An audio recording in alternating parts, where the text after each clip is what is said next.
মন্ত্রিপরিষদ বিভাগ, প্রতিরক্ষা, শিক্ষা, সড়ক পরিবহন সহ মোট 25টি মন্ত্রণালয় ও 2টি বিভাগের দায়িত্ব নিজের কাছেই রেখেছেন প্রধান উপদেষ্টা ডক্টর মোহাম্মদ ইউনূস।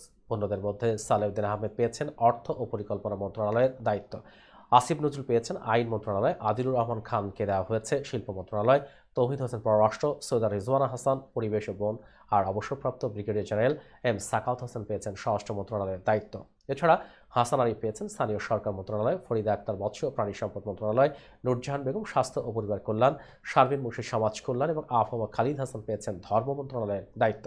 আর বৈষম্য বিরোধী ছাত্র আন্দোলনের 2 সমন্বয়ক মোহাম্মদ নাহিদ ইসলাম পেয়েছেন ডাক, টেলিযোগাযোগ ও তথ্য প্রযুক্তি মন্ত্রণালয় এবং আসিফ মাহমুদ সজীব ভুঁইয়া পেয়েছেন যুব ও ক্রীড়া মন্ত্রণালয়ের দায়িত্ব।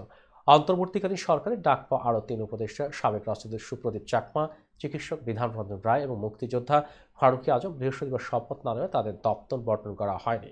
ধারণা করা হচ্ছে শপথ নেওয়ার পর তাদের দপ্তর দেওয়া হবে।